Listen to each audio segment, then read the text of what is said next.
Hello everyone, ছাত্র নিশ্চয়ই তোমরা সবাই ভালো আছো আর পড়াশোনা করছো। তো আমরা ভৌত বিজ্ঞানের বইটাতে নবম শ্রেণীতে যে বিষয়টা আলোচনা করছিলাম, যে চ্যাপ্টারটা, সেটা ছিল বল গতি। তো এর আগের ভিডিওগুলোতে আমরা যে বিভিন্ন গতিশীল বস্তুর ভৌত রাশিগুলো নিয়ে আমরা আলোচনা করেছি, তাদের লেখচিত্রের মধ্য দিয়ে প্রকাশ করেছি এবং সেই লেখচিত্র থেকে কি করে বিভিন্ন ভৌত রাশিগুলোর মানটা আমরা নির্ণয় করতে পারি এবং সেই সঙ্গে সঙ্গে জ্যামিতিক চিত্র আমরা কল্পনা করে বা অঙ্কন করে কি করে যদি সেটা ভেক্টর রাশি হয়ে থাকে তার অভিমুখটা নির্ণয় করাটা আমরা আগের ক্লাসে জেনেছি। তো এরপরে আজকের ক্লাসে আমরা সেই সমস্ত ভৌত রাশিগুলো, গতিশীল বস্তুর যে বিভিন্ন ভৌত রাশিগুলো আমরা জেনেছি, সেই সমস্ত ভৌত রাশিগুলোর আমরা পারস্পরিক সম্পর্ক দিয়ে সমীকরণ যে রয়েছে সেইগুলো সম্পর্কে আমরা জানবো, যাকে বলা হবে গতিশীল বস্তুর যে গতির সমীকরণ। তো আমরা নবম শ্রেণীতে কেবলমাত্র সরল রৈখিক পথে গতিশীল রয়েছে কোনো বস্তু, যাকে আমরা বস্তুকণা দিয়ে ছবি আঁকার ক্ষেত্রে ব্যবহার করব, সেই সরল রৈখিক পথে গতিশীল রয়েছে কোনো বস্তুর যে বিভিন্ন গতির সমীকরণগুলো আমরা জানবো। তো সরল রৈখিক পথে গতিশীল যদিও বাস্তবের জগতে আমরা খুব সচরাচর পাই না, কারণ কোনো কিছুই সবকিছুই সরল রেখাতে নয়। তবে কতগুলো ক্ষেত্রে আমরা, যেহেতু এটা একটা গতীয় সমীকরণের সরলতম রূপ, তো এই সরলতম যে গতির সমীকরণটা আমরা সর্বপ্রথম যে নির্ণয় করতে চাইবো বা তাদেরকে প্রমাণ করতে চাইবো।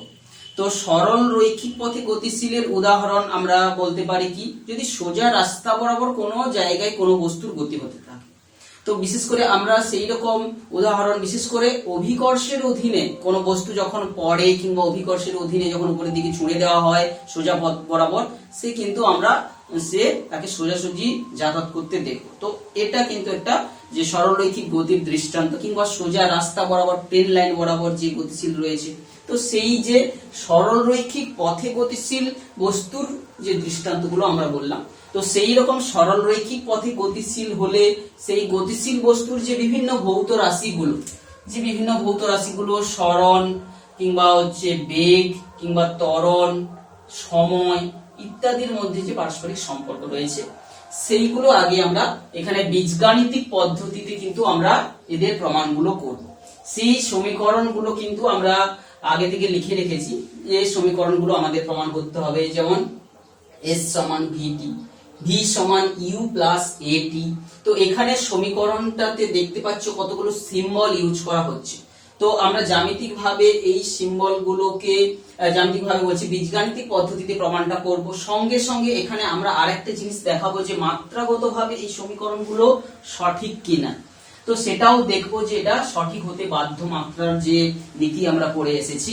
তো এখানে সর্বপ্রথম যে সিম্বল গুলোকে ইউজ করা হয়েছে, ফার্স্ট তোমাদের সিম্বল গুলোর সঙ্গে পরিচয় হতে হবে, লিখতে হবে প্রমাণের প্রথমে। তো ফার্স্ট আমরা চলে আসি, ধরো S সমান VT সমীকরণটার প্রমাণ আমাকে করতে দিয়েছে। তো এক্ষেত্রে প্রমাণ করার জন্য আমরা একটা সিচুয়েশন, যে একটা গতিশীল বস্তু এত গতিতে গতিশীল রয়েছে, সেই ধারণাটা, সেইটাকে আগে ভাষায় আমাকে প্রকাশ করতে হবে, অর্থাৎ বর্ণনা করতে হবে। কোনো গতিশীল বস্তু আমরা একটা পথে, সরলরৈখিক পথে গতিশীল, সেটাকে আমরা বর্ণনা করবো। আগে চিত্রটা অঙ্কন করব। আমরা বলবো যে AB একটা সরলরেখা বরাবর কোনো একটা গতিশীল বস্তু, যে ও গতিশীল, সে V সমবেগ নিয়ে T সময় ধরে গতিশীল হয়েছে এবং B বিন্দুতে এসে পৌঁছেছে। তো আমাদের AB ওই গতিশীল বস্তু দ্বারা অতিক্রান্ত দূরত্ব। তো সর্বপ্রথম আমাদেরকে একটু ডেসক্রাইব বা বর্ণনাটা করতে হবে, গতির বর্ণনাটা। যে ধরিলাম একটা বস্তু কণা। এখানে আমরা বলেছি বিজ্ঞানের ক্ষেত্রে বারবার, যে সমস্ত বস্তুগুলো যত বড়ই হোক না কেন, আমরা তাকে বিন্দু বস্তু হিসাবে আমরা তাদেরকে দেখাবো, যে তাদের অবস্থানটাই রয়েছে শুধু। তো এই ও সেই রকম একটা বিন্দু বস্তু, যেটা গতিশীল রয়েছে। AB সরলরেখা বরাবর V সমবেগ নিয়ে T সময় ধরে গতিশীল, সে B বিন্দুতে এসে পৌঁছালো এবং AB তার দ্বারা অতিক্রান্ত দূরত্ব এবং S। এই যে ছবিটা এঁকে চিত্র অঙ্কন করে তুমি তার এক্সপ্রেসটা করলে, এরপরে এটা প্রমাণ করার জন্য আমরা গতির যে ধারণাটা, গতিবেগের যে ধারণা, গতিবেগ ভি এর ধারণা থেকেই আমরা শুরু করব। গতিবেগ ভি কথাটার অর্থ কি? এই অর্থটা কি না, যদি 1 সেকেন্ডে ভি মিটার দূরত্ব অতিক্রম করে, কিংবা আমি যদি কোনো একক না বলি, একক সময়ে ভি একক দূরত্ব অতিক্রম করে, এই কথাটার অর্থ হচ্ছে এইটা। তাহলে কথার অর্থ কি? এক একক বা 1 সেকেন্ড সময়ে ভি একক দূরত্ব অতিক্রম করে, এই কথাটার গতিবেগের ধারণাটা থেকে আমরা এবার শুরু করছি। তাহলে 1 সেকেন্ডে ভি একক দূরত্ব অতিক্রম করে। তো এখন এখানে যদি বস্তু কোনটা টি সেকেন্ড সময় ধরে গতিশীল হয়েছে, তাহলে 1 সেকেন্ড সময় যদি ভি একক দূরত্ব যায় এবং সে সমবেগে যাচ্ছে, তাহলে টি সেকেন্ড সময়, অতএব টি সেকেন্ড সময়ে বস্তুটা কত দূরত্ব যাবে? ভি গুণিতক টি দূরত্ব অতিক্রম করবে। অর্থাৎ যে অতিক্রান্ত দূরত্ব যাকে বলছি এস, এটা সমান ভি গুণিতক টি, এটা প্রমাণিত। তো দ্বিতীয় আমরা যেটা বলছিলাম যে প্রত্যেকটা সমীকরণকে আমরা মাত্রাগত ভাবে দেখাবো। তো সরণের মাত্রা আমরা জানি, বাম পক্ষের যদি দেখি ওটা এল, আবার ডান পক্ষের যদি ভিটি এর মাত্রাটা আমরা নির্ণয় করি, ভি গতিবেগের মাত্রা আমরা আগে থেকে জেনেছি এল টি মাইনাস 1, সঙ্গে সঙ্গে টি এর মাত্রা টি গুণ করলে আমরা পেয়ে যাচ্ছি এল। তাহলে মাত্রাগত ভাবে কিন্তু এই সমীকরণটাকে এইভাবে আমরা প্রমাণ করলাম যে সমীকরণটা সঠিক রয়েছে। তো কারণ কি, কখনো কখনো আমরা যখন সমীকরণগুলো লিখতে যাই তখন দেখি অনেক সময় আমাদের সন্দেহ এসে যায়, অনেক সময় মনে থাকে না কিটা লিখলাম। তো মাত্রাগত ভাবে তোমরা কিন্তু অবশ্যই চেক করে নেবে যাতে করে সমীকরণটা তোমরা ঠিক লিখলে কিনা। তো এরপরে 1 নম্বর সমীকরণটার প্রমাণের পরে আমরা চলে আসছি 2 নম্বর সমীকরণের যে প্রমাণটা, যা বীজগাণিতিক পদ্ধতিতে। তো সিমিলার ভাবে এখানেও আমরা গতিশীল বস্তুর যে গতিটা হচ্ছে তার একটা সংক্ষিপ্ত চিত্র অঙ্কন করব এবং যে সেই চিত্রটাকে আমরা বর্ণনা করব। তো এক্ষেত্রে 2 নম্বর সমীকরণটার ক্ষেত্রে ভি সমান ইউ প্লাস এটি সমীকরণটার প্রমাণ দিয়েছি। তো এখানে যে যে সিম্বলগুলো ইউজ করা হয়েছে সেইগুলোকে চিত্রে আমরা তাকে ব্যাখ্যা করব। তাহলে এখানেও সিমিলার ভাবে আমরা যে চিত্রটা অঙ্কন করব, এখানে দেখতে পাচ্ছি ইউ একটা রয়েছে। ইউ কিন্তু এখানে একটা প্রাথমিক বেগ নিয়ে এসে বস্তুটা গতিশীল হয়েছে। তো ইউ কি, ভি কি, এইগুলো আমাদেরকে কিন্তু আগে স্পষ্ট করে দিতে হবে চিত্রতে। তো ধরিলাম ও একটি গতিশীল বস্তু কণা, এ বি সরল রৈখিক পথে গতিশীল, যেটা হচ্ছে ইউ প্রাথমিক বেগ নিয়ে তার গতিটা শুরু করেছিল এবং এ একটা সমত্বরণ নিয়ে চলার পর বি বিন্দুতে যখন এসে পৌঁছালো তার অন্তিম বেগ হলো ভি। তাহলে ভিটা হচ্ছে তার অন্তিম বেগ, শেষ, অন্তিম মানে শেষ বেগ যেটা এসে হলো, আর এটা ছিল তার প্রাথমিক বেগ, আর এটা হচ্ছে সমত্বরণ, টি হচ্ছে সমান। তাহলে এইটা হচ্ছে ফার্স্ট তোমরা এক্সপ্লেন করে দেবে চিত্রের সাহায্যে। তারপরে তোমরা সেখানে যেমন এই সূত্রটা করার সময় বেগের ধারণাটা থেকে সূত্রটা প্রমাণ করছিলাম, এখানে আমরা শুরু করব সমত্বরণ বা ত্বরণ কথাটার অর্থ থেকে। সমত্বরণ বা ত্বরণ কাকে বলা হচ্ছে? যে বেগ বৃদ্ধির হার, বেগ বৃদ্ধি বাই সময়, এইটাকে বলা হচ্ছে বেগ। যেহেতু তাহলে আমরা ত্বরণ সমান জানি কি, বেগের পরিবর্তন বাই সময়। তো এখানে দেখতে পাচ্ছি গতিশীল বস্তুটা ইউ প্রাথমিক বেগ নিয়ে গতিশীল হয়ে তার বেগ হয়ে গেছে ভি অন্তিমে। তাহলে বেগের বৃদ্ধিটা কত হলো? বেগের বৃদ্ধি মানে কি, অন্তিম বেগ থেকে আমাদের প্রাথমিক বেগ যেটা হলো সেটা বিয়োগ করলে তবেই তো তার পরিবর্তনটা পাবো। তা কত সময়ের মধ্যে হয়েছে? তো সেইগুলোকে আমরা সিম্বল গুলোকে আমরা ইউজ যদি করি, তাহলে আমরা ত্বরণের জায়গায় আমরা সমত্বরণকে এ সমান আমরা পাচ্ছি অন্তিম বেগ V minus you by T. তো এখন এই সমীকরণটা কে তার আমরা ভিন্ন ভিন্ন ভাবে একটু গুণ করে প্রকাশ করলে আমরা যদি পেয়ে যাব ভি মাইনাস ইউ সঙ্গে নিচের একের বজ্র গুণন করলাম সমান পাচ্ছি এ ইন্টু টি। এরপরে শুধু ভিটাকে রেখে ইউটাকে এই পাশে নিয়ে এলে ইউ প্লাস এ টি। তো এটাই হচ্ছে আমাদের যে 2 নম্বর সমীকরণের প্রমাণ।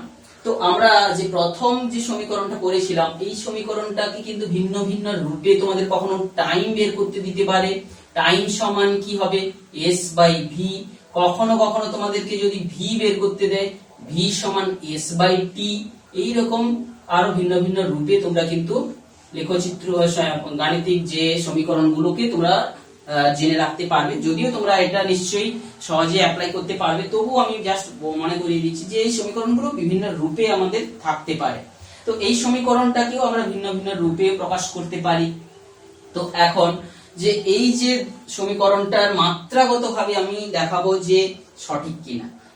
এখন দেখতে পাচ্ছ বি ভি হচ্ছে অন্তিম বেগ, তাহলে তার মাত্রা হবে কত, ভি এর মাত্রাটা আমরা যদি বলি এল টি মাইনাস 1, আর বাম সাইডে যেটা ডান সাইডে যেটা রয়েছে ইউ প্লাস এ টি এর মাত্রা, অর্থাৎ কি ইউ এর মাত্রা তার সঙ্গে সঙ্গে এ টি এর মাত্রা।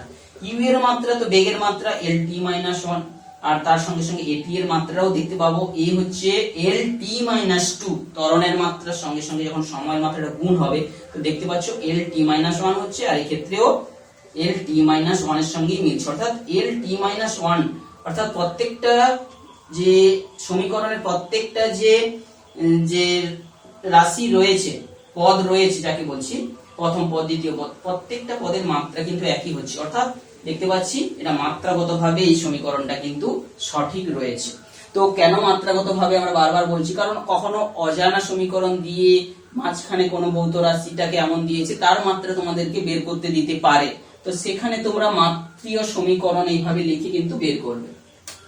তো এই সমীকরণটা একটা সরলরৈখিক পথে গতির সমীকরণ। যদি কোনো গতিশীল বস্তুকে যদি অভিকর্ষের অধীনে পড়ছে, আমরা ধরে নিই অভিকর্ষের অধীনে উপর থেকে নিচের দিকে পড়ছে কিংবা উপর দিকে ছুঁড়ে দেওয়া হয়েছে, তো এক্ষেত্রে কিন্তু ত্বরণ সেটা কি হবে, জি হবে। যখন নিচের দিকে পড়ছে এই জিটা কিন্তু কার্যকরী হচ্ছে বেগ বৃদ্ধির জন্য, যখন বস্তুকে উপর দিকে ছুঁড়ে দেওয়া হচ্ছে ত্বরণ কিন্তু হবে মাইনাস জি। তো এই ক্ষেত্রে ধরো কোনো বস্তুকে ইউ প্রাথমিক বেগ নিয়ে ইউ বেগ নিয়ে এখানে ছেড়ে দেওয়া হয়েছে প্রাথমিক বেগ, এবং শেষে বেগ হলো ভি, তাহলে এই ক্ষেত্রে সমীকরণটা এই সমীকরণের সমান করে তোমরা যদি বলো ইউ সমান ভি সমান কি হবে, উপর থেকে পড়ছে বেগ, ত্বরণটা কার্যকরী হচ্ছে, তেমন কি হবে ইউ প্লাস জি টি। এটার ক্ষেত্রে সমীকরণটা কি হবে, যখন উপরের দিকে তোমরা ছুঁড়ে দিয়েছো ইউ বেগে ছুঁড়ে দিয়েছো, এখানে এসে তার বেগ হচ্ছে বেগ, যেহেতু এখানে ত্বরণ তার বিরুদ্ধে কাজ করছে তাহলে কিন্তু শেষ বেগের ক্ষেত্রে ইউ মাইনাস জি টি, টি সময় পর কত বেগ অর্জন করবে। তো এই রকম ভাবে এটা অভিকর্ষের অধীনে গতিশীল বস্তুর ক্ষেত্রে এই সমীকরণটার রূপগুলো তোমরা নিশ্চয়ই স্পষ্টভাবে বুঝতে পারছো। যখন তোমাদের কোনো গাণিতিক প্রশ্ন দেবে সেই গাণিতিক প্রশ্ন অনুযায়ী প্রাথমিক বেগটা কোন দিকে বেগ গতিশীল হচ্ছে আগে ভালো করে খেয়াল করবে, যে উপরের দিকে না নিচের দিকে। উপরের দিকে যদি হয় তখন কোনটা প্রাথমিক বেগ কোনটা শেষ বেগ কি ব্যাপার কি এই সমস্ত তোমরা সেই অনুযায়ী কিন্তু লিখবে। তো এটাও মাত্রাগতভাবে নিশ্চয়ই ঠিক হবে। এরপরে চলে আসছি আমরা তৃতীয় যে সমীকরণটা রয়েছে তার প্রমাণে। তো তৃতীয় সমীকরণটার ক্ষেত্রে আমরা যেটা বলছি যে সেটা হচ্ছে কি, যে প্রমাণ করো s সমান U T plus half a t square. তো এক্ষেত্রেও ঠিক একইভাবে আমরা একটা লেখচিত্র প্রকাশ লেখচিত্র বলছি, একটা গতিশীল বস্তুর গতিটাকে এই যে সিম্বল গুলো ইউজ করা হয়েছে সেইগুলোকে দিয়ে আমরা বোঝাবো। তো ধরিলাম একটা গতিশীল বস্তু যে ইউ প্রাথমিক বেগ নিয়ে এ সমত্বরণে টি সময় ধরে গতিশীল হওয়ার পরে বি বিন্দুতে এসে পৌঁছালো, তার দ্বারা অতিক্রান্ত পথ হচ্ছে কিন্তু যে এ বি সমান এস। আমাদের ওই এ বি এর মান নির্ণয় করতে হবে। এখন আমরা যখন এস সমান ভিটি করেছিলাম সেখানে কিন্তু বস্তুটা সমবেগে গতিশীল ছিল এবং গতির ধারণা থেকে আমরা করেছিলাম, কিন্তু এক্ষেত্রে আমরা বলছি যে সমত্বরণে গতিশীল, তাহলে এখানে আমরা বলবো যে এস হচ্ছে অতিক্রান্ত দূরত্ব, ইউ হচ্ছে প্রাথমিক বেগ, ভি হচ্ছে অন্তিম বেগ, আর হচ্ছে এ হচ্ছে সমত্বরণ। তো এইখানে এইটার প্রমাণটা আমরা সমত্বরণের ধারণা থেকেই করব। ত্বরণটা কথাটার অর্থ কি, ত্বরণ বা সমত্বরণ এ এর অর্থ হচ্ছে যে 1 সেকেন্ডে বেগের পরিবর্তন এ একক, বা যদি মিটার পার সেকেন্ডে অর্থ কি 1 সেকেন্ড সময় পর বেগ বৃদ্ধিটা কত হবে a একক, বেগের মান a বেড়ে যাবে। ত্বরণ কথাটার অর্থই তো তাই যে বেগ বাড়ছে, কত হারে বাড়ছে। যদি কোনো একটা সংখ্যা ত্বরণ ধরো 2 মিটার পার সেকেন্ড স্কয়ার থাকে, তাহলে ত্বরণ এই 2 মিটার পার সেকেন্ড স্কয়ার কথাটির অর্থ কি না 1 সেকেন্ড পর বস্তুটার বেগ 2 মিটার পার সেকেন্ড বৃদ্ধি পাবে। তো এই ত্বরণের অর্থটাকে আমরা ভাষায় প্রকাশ করলাম, 1 সেকেন্ড পরে তার বেগ বৃদ্ধি হবে a। তো এখন দেখো কোনো গতিশীল বস্তু a থেকে যদি যাত্রা শুরু করেছে, মনে করি এবার b টা ধরে নিয়েছি, তাহলে মনে করি এটা c বিন্দুতে যখনই এলো তার 1 সেকেন্ড পরে তখন বেগটা কত হবে, u তো তার ছিল প্রাথমিক বেগ, u তো ছিল তার প্রাথমিক বেগ, u এর সঙ্গে তার 1 সেকেন্ড পর যে বেগ কত বাড়বে u প্লাস a। ঠিক একই ভাবে আমরা বস্তুটা অন্তিম বেগে এসে v অর্জন করেছে, তাহলে v অর্জন করার 1 সেকেন্ড আগের বেগটা কত আমি যদি দেখি, তাহলে দেখা যাচ্ছে v মাইনাস a হবে, a বাদ যাবে, 1 সেকেন্ড আগে যেটা যোগ হয়েছে সেটা বিয়োগ যাচ্ছে, তাহলে v মাইনাস a। ঠিক 2 সেকেন্ড পরে তার বেগটা কত হবে, এখানে শুরুর দিক থেকে আমি যদি ধরি u প্লাস 2a, আবার যদি শেষ দিক থেকে 2 সেকেন্ড আগে তার বেগ কত হবে ধরি না v মাইনাস 2a। তো এইভাবে ত্বরণের সংজ্ঞাটা থেকে আমরা ভিন্ন ভিন্ন পজিশনে বস্তুগুলোর বেগগুলো আমরা লিখলাম। এখন দেখো একেবারে যদি প্রাথমিক বেগ আর অন্তিম বেগ গড় করি, গড় সমান u প্লাস v বাই 2। আবার যদি 1 সেকেন্ড পরে এবং 1 সেকেন্ড শেষ হওয়ার 1 সেকেন্ড আগের বেগের গড় করি, তাহলে বস্তুটার গতি বেগ 1 সেকেন্ড শুরুর 1 সেকেন্ড পর আর শেষের যদি 1 সেকেন্ড আগের যে বেগগুলো অর্জন করেছে বেগের গড় করি, তখন আমরা দেখবো যে কি 1 সেকেন্ড পরে যেটা হয়েছিল u প্লাস a আর শেষের 1 সেকেন্ড আগে কি হয়েছিল v মাইনাস a, তাদের গড় যদি আমি করি দেখতে পাবো u প্লাস v বাই 2। কেন আমরা এগুলো করতে যাচ্ছি, আমরা বস্তুটার বেগ তো সমান হারে হারে বেড়ে গেছে, তো আমরা ধরছি কি একটা বস্তুটা আমি কি সমান গড় বেগ একটা বের করতে পারি, যেই গড় বেগ নিয়ে পুরো রাস্তাটা গেছে ধরতে পারি। আমরা সেটার জন্যই আমরা দেখাতে চাইবো যে যে কোনো শেষ আর শুরুর যে কোনো সময়ের আগে পরে বেগগুলোর গড় যদি শুরুর 2 সেকেন্ড পরে এবং শেষের 2 সেকেন্ড আগের বেগের যদি গড় করি, তাহলে এক্ষেত্রে u প্লাস 2a তার সঙ্গে v মাইনাস 2a তাদের গড় হয়ে কত হবে u প্লাস v বাই 2। তাহলে আমরা যে কোনো দুটো সময় ঠিক আগে থেকে বা শুরুর পরে এবং শেষের আগে করে দেখবো যে গড় কিন্তু এই বেগ নিয়েই যাচ্ছে।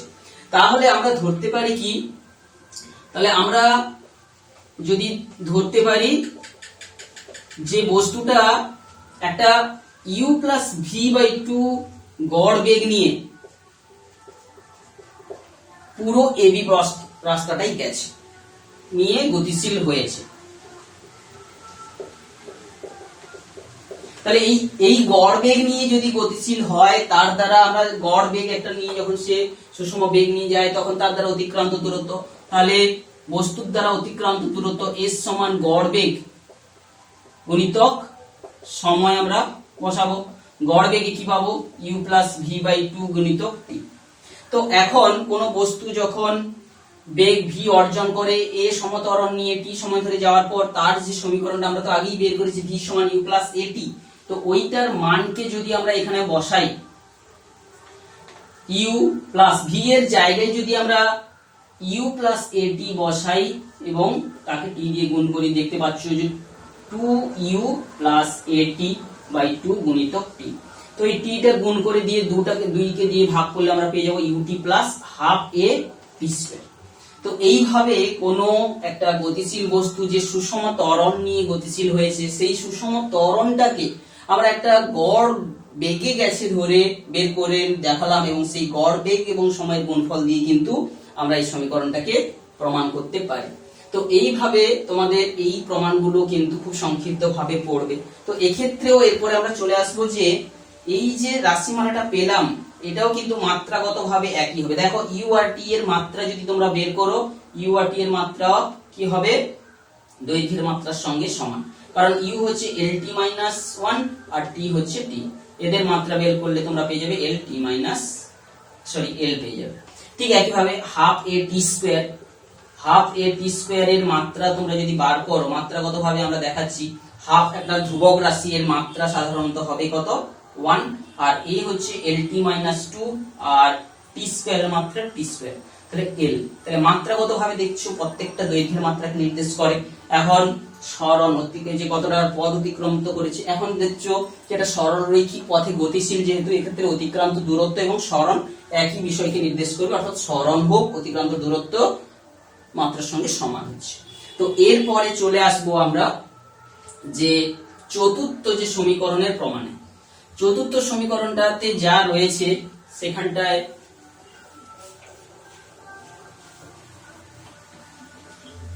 চতুর্থ সমীকরণের প্রমাণের ক্ষেত্রেও সিমিলার ভাবে আমরা যে ভি স্কয়ার সমান ইউ স্কয়ার প্লাস 2as এই সমীকরণ, তো আমরা এর আগে যে সমীকরণটা করলাম অভিকর্ষের অধীনে গতিশীল বস্তুর ক্ষেত্রে সেটা কি হবে জাস্ট একটু উল্লেখ করে নিই। একটা বস্তু ধরো ছুড়ে দেওয়া হয়েছে, নিচ থেকে এইচ উচ্চতা উঠবে, এইচটাই সমানই কিন্তু অতিক্রান্ত দূরত্ব বা সরণ, কিংবা উপর থেকে যখন পড়ছে সে কত উচ্চতা থেকে পড়ছে সেই উচ্চতার মানটাই সরণের মান। এক্ষেত্রে জি হবে পজিটিভ, আর জিটা হবে কিন্তু এক্ষেত্রে ত্বরণটা হবে জি, এটা পজিটিভ। আর এক্ষেত্রে যদি উপরের দিকে ছুড়ে দেওয়া হয় এক্ষেত্রে ত্বরণ সমান মাইনাস জি। তো এইভাবে এখানে প্রাথমিক বেগ আর অন্তিম বেগ, প্রাথমিক বেগ অন্তিম বেগ থেকেও সমীকরণগুলো তোমরা যা পাবে এইচ সমান, উপর থেকে যখন নিচ থেকে পড়ছি কোনো গতিশীল বস্তু অভিকর্ষের অধীনে নিচ থেকে উপর থেকে নিচ থেকে উপর দিকে যাচ্ছে, তখন কত উচ্চতে উঠবে সেখানে পাবো ইউটি মাইনাস হাফ জি টি স্কয়ার। এর জায়গায় শুধু খালি বসে যাবে মাইনাস জি, কারণ উপর দিকে ত্বরণ বিপরীত। আবার যখন উপর থেকে ছুটছে কত নামবে সেখানে আমরা পেতে পারি ইউটি প্লাস হাফ জি টি স্কয়ার, যখন নিচের দিকে নামছে আর যখন উপর দিকে ছুটছে। তো এই রকম ভাবে আমরা সেটা করেছিলাম। তো এরপরে যেটা আমরা 4 নম্বর সমীকরণটা, অর্থাৎ আমরা বলছি যে অভিকর্ষের অধীনে গতিশীল বস্তুগুলোর সমীকরণগুলো কি রকমের হবে সেটা তোমরা পারবে। তো এই সমীকরণটা প্রমাণের ক্ষেত্রেও তোমরা সিমিলার একটা চিত্রযুক্ত ডায়াগ্রাম অঙ্কন করে বিভিন্ন যে সিম্বল গুলোকে কোথায় কিভাবে আগে ব্যাখ্যা করলে, এরপরে তোমরা শুরু করবে কোথা থেকে না, আমরা জানি ভি সমান ইউ প্লাস এটি, এটা আমরা আগে প্রমাণ করেছি, যেটা যেহেতু এই বেগ নিয়ে চললে তার অন্তিম বেগ যেটা হয় তার সমীকরণ, এটা আমরা আগে প্রমাণিত করেছি। তাহলে এইটা উভয় পক্ষে বর্গ করে, উভয় পক্ষে বর্গ যদি করো তাহলে পেয়ে যাবে দেখবে ভি স্কয়ার সমান ইউ প্লাস এ টি তার হোল স্কয়ার। তো এখন a plus b whole square এর সূত্র তোমরা নিশ্চয়ই করেছো, সেটা কি a square plus 2ab plus b square. তো এখন এই সমীকরণটায় তোমরা যদি ইউ স্কয়ার, এরপর দেখো এখান থেকে 2a কমন নিচ্ছ, এক্ষেত্রে কিন্তু 2 নেই, আমি যদি মনে মনে কল্পনা করি 2/2 আছে, 2/2, তাহলে 2টাকে এটাকে নিয়ে নিয়েছো, তাহলে এখানে তো পড়ে থাকছে at, আর এখানে যেটা পড়ে থাকবে হাফ একটা পড়ে থাকবে, 2টা নিয়ে নিয়েছো, আর a টি স্কয়ার, সরি এখানে a না ut থাকবে, এটা তো নিয়ে নিলাম কমন, তাহলে ut প্লাস হাফ এর টি স্কয়ার। তো এই সমীকরণটা এখন ইউ স্কয়ার প্লাস এই যে 2a, দেখো এই সমীকরণটা কিছুক্ষণ আগে আমরা প্রমাণ করলাম ut প্লাস হাফ এর টি স্কয়ার সমান কি s, তাহলে যেটা আমরা আগে প্রমাণ করেছি তখন প্রমাণ হয়ে গেল ভি স্কয়ার সমান ইউ স্কয়ার প্লাস 2as। তো ঠিক এই সমীকরণটা যে অভিকর্ষের অধীনে গতির ক্ষেত্রে শুধু কি হয়ে যাবে, এর জায়গায় হবে জি, অর্থাৎ হয়ে যাবে উপরের দিকে থেকে নিচের দিকে পড়ছে যখন ভি স্কয়ার সমান ইউ স্কয়ার প্লাস 2 gs, বা s এর জায়গা তখন তোমরা বসাতে পারো কত উচ্চতা থেকে পড়ছে, কিংবা এটা হচ্ছে নিচের দিকে পড়ার ক্ষেত্রে উপরের দিকের গতির ক্ষেত্রে ভি স্কয়ার সমান ইউ স্কয়ার মাইনাস 2gh, উপরের দিকে ওঠার সময় ত্বরণটা সবসময় নিচের দিকে কার্যকরী হচ্ছে, মাইনাস জি হচ্ছে, সরি এক্ষেত্রে প্লাস জি, এটা মাইনাস জি হচ্ছে। তো এই রকম ভাবে যে অভিকর্ষের অধীনে গতিশীল বস্তুর ক্ষেত্রে সমীকরণ যখন তোমরা প্রয়োগ করতে যাবে, তো কোন কোন মানগুলো দেওয়া রয়েছে সেই অনুযায়ী তোমরা বা কোন দিকে গতিশীল সেটা দেখে সমীকরণটাকে লিখবে। তো আর একটা যে সমীকরণ আমরা এখানে লিখেছি এস টি, তো এইটা কি জিনিস, এস টি কথাটির অর্থ যে টি তম সেকেন্ডে, টি তম সেকেন্ডে অতিক্রান্ত দূরত্ব, টি তম সেকেন্ডে অতিক্রান্ত দূরত্ব। ধরো একটা গতিশীল বস্তু 2 সেকেন্ডে এত দূর গেছে, প্রথম 1 সেকেন্ডে গেছিল এতটা, 1 সেকেন্ড সময় এতটা এসেছিল s1, দ্বিতীয় 2 সেকেন্ড পরে সে এলো কত, মোট s2, এখান থেকে এতটা। তাহলে দুইতম সেকেন্ডে কত দূর এসেছে না, দ্বিতীয় সেকেন্ড সময়ে অতিক্রম করেছে কত না s2 মাইনাস s1, এই দূরত্বটা অতিক্রম করেছে। তো দ্বিতীয় সেকেন্ড সময় অতিক্রম, ঠিক সেই রকম টি তম সেকেন্ডে কোনো একটা বস্তু, ধরো আমরা যে ছবিটা আগে থেকে আঁকা আছে, নিশ্চয়ই তোমরা এখন এটা টি সময়ে এখানে পর্যন্ত পৌঁছেছিল, তাহলে টি মাইনাস 1 সেকেন্ড মানে তার 1 সেকেন্ড আগে, ধরো মনে করো এত দূর পর্যন্ত এসেছিল, এটা হচ্ছে টি মাইনাস 1 সেকেন্ডে যেটা এসেছিল, এটা হচ্ছে টি সময়ে যত দূর এসেছে এবি, আর টি মাইনাস 1 সেকেন্ডে এসেছিল, ধরো এটাকে ডি নাম দাও, এডি। তাহলে এই টি তম সেকেন্ডে এসেছে কত না এই ডিবি, তাহলে এইটার মান আমরা নির্ণয় করতে যাচ্ছি। তাহলে টি তম সেকেন্ডে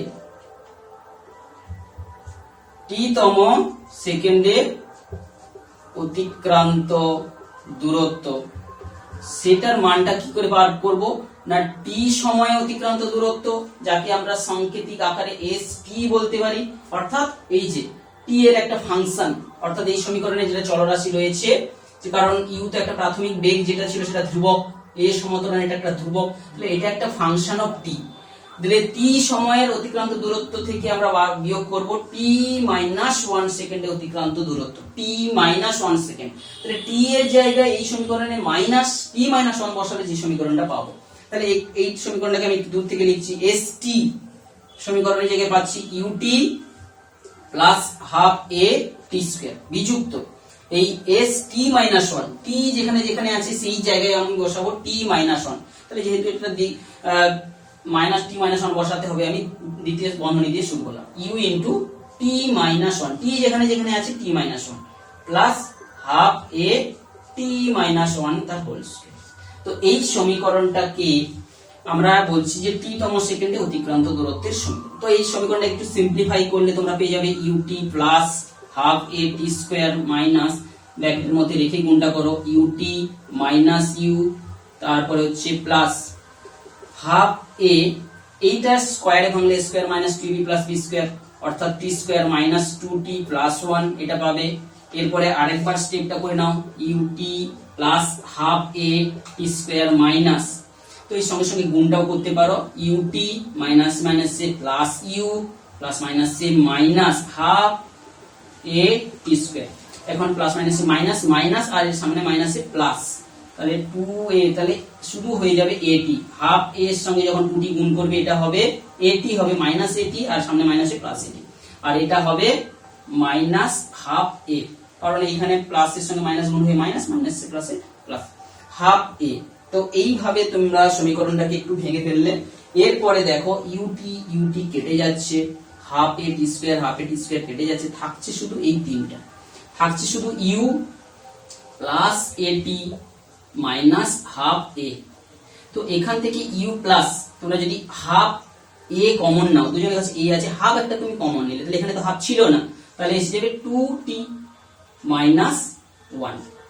তো এক্ষেত্রে টি তম সেকেন্ডে অতিক্রান্ত দূরত্বের যে সমীকরণ যখন তোমরা করতে যাচ্ছ, তো এখানে সর্বপ্রথম আমরা মাত্রাগতভাবে একটা জিনিস খেয়াল করব, যে টি তম সেকেন্ডে অতিক্রান্ত দূরত্ব, এটা কিন্তু এস টি এর যদি মাত্রা বের করি, এটা কিন্তু একটা দূরত্বের মাত্রা এল কে নির্দেশ করছে, কিন্তু যখন এই পাশের সমীকরণটাকে খেয়াল করছো যে এখানে বেগ তো থাকছে, তাহলে বেগের মাত্রা তো ইউ এর মাত্রা তো হচ্ছে কিন্তু এলটি মাইনাস 1, উভয় পাশে তো মাত্রা তো একই হচ্ছে না আপাততভাবে মনে হচ্ছে, কিন্তু একটা জিনিস খেয়াল করো, এটা টি তম সেকেন্ডে মানে কি, এখানে যে টি মাইনাস 1 অর্থাৎ 1 সেকেন্ড এখানে গুণ রয়েছে, তো প্রকৃতপক্ষে সমীকরণে একটা কিন্তু উজ্জ্বলভাবে 1 সেকেন্ড গুণ রয়েছে, অর্থাৎ t s t equal to u into যেন 1 সেকেন্ড এখানে গুণ রয়েছে, হাফ এ 2t মাইনাস 1 তার সঙ্গে এখন 1 সেকেন্ড গুণ রয়েছে। তো এইভাবে কিন্তু যদি এই 1 সেকেন্ডের মাত্রাটা কিন্তু আমি টাইম হিসেবে টি যদি ইউজ করি, তাহলে কিন্তু